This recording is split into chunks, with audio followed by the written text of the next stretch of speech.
اسلام آباد میں حج آرگنائزرز کے زیر اہتمام حج ورکشاپ کا انعقاد کیا گیا، جس میں وفاقی وزیر برائے مذہبی امور سردار محمد یوسف کا کہنا تھا کہ ہم نے 2016 میں جو حج خدمات سر انجام دی تھیں ان کو مزید بہتر بنانے کے لیے وزارت مذہبی امور مختلف شہروں میں حج ورکشاپس منعقد کرتی ہے اور ان تجاویز کی روشنی میں اگلے سال کی حج پالیسی مرتب کی جاتی ہے۔ یہ ہماری جو ایک ذمہ داری، حکومتی ذمہ داری بھی بنتی تھی بحیثیت مسلمان۔ یہ ہمارا عقیدہ بھی ہے کہ حج اور عمرہ کے لیے جو لوگ بھی جائیں جن کو ہم اللہ کے مہمان کہتے ہیں تو پھر ان کی خدمت کرنا بہت بڑی عبادت ہے، بہت بڑی سعادت ہے۔ میں اللہ تبارک و تعالیٰ کا شکر ادا کرتا ہوں کہ ہماری حکومت نے الحمدللہ نیک نیتی سے، اخلاص سے پاکستان کے حاجیوں کی خدمت کی۔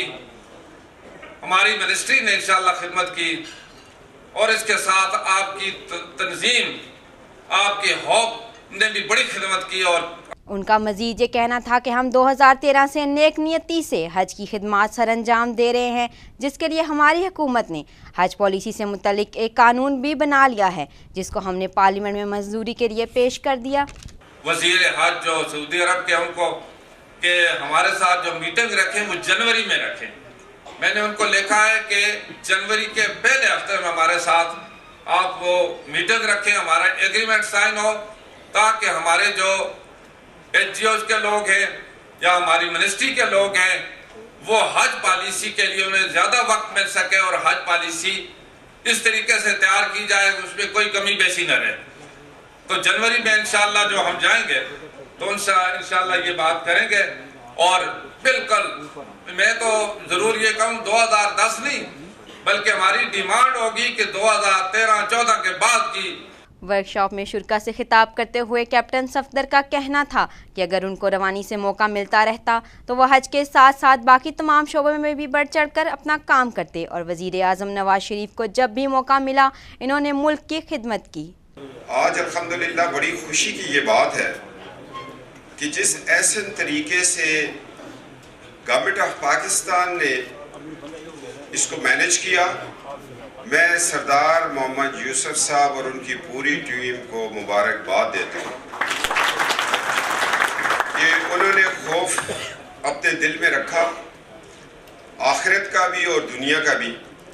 ورنہ دوستو سب سے پہلے تو حاجیوں کی جیب کٹ جاتی تھی، ہم نے ماضی میں دیکھا ہے۔ حاجیوں کے ساتھ ظلم بھی ہوتا تھا، زیادتیاں ہوتی تھی، مگر وہ ایک بہت بڑے مقصد کے لیے جا رہے ہوتے ہیں، وہ ہر چیز برداشت کرتے تھے۔ نواز شریف صاحب تو ایک بہانہ ہے، کاشگر گوادر ایک نشانہ ہے۔ دوستو آج ہر طرف سے پاکستان کو ٹائٹ کیا جا رہا ہے، اس لیے کہ یہ ایٹمی پاکستان ہے۔ ان کو یہ خبر ہے کہ اگر کاشگر سے گوادر یہ موٹر وے بن گئی تو پاکستان کی اکانومی اپنے پاؤں پہ کھڑی ہو جائے گی، پاکستان اپنے پاؤں پہ کھڑا ہو جائے گا، پاکستان کسی کا محتاج نہیں رہے گا۔ اور یہ وہ پاکستان ہے جو مدینہ المنورہ کی اسٹیٹ کی طرز پر حاصل کیا گیا تھا۔ آج دعائیں کریں نا ہمارے لیے کہ خدا ہمیں کامیاب کرے۔ اگر ہم اپنی قوم سے، اپنے ملک سے مخلص نہیں ہے تو خدا چھٹی کروا دے۔ ان کا مزید یہ کہنا تھا کہ اگر کوئی کنٹینر پر چڑھ کر ملک کی ترقی روکنا چاہتا ہے تو وہ اپنا کام کرتا رہے اور ہم ملک کو ترقی کی راہ پر لے کر چلتے رہیں گے۔ کیمرہ مین احمد خان کے ساتھ شان زہرا، رسائی ٹی وی، اسلام آباد۔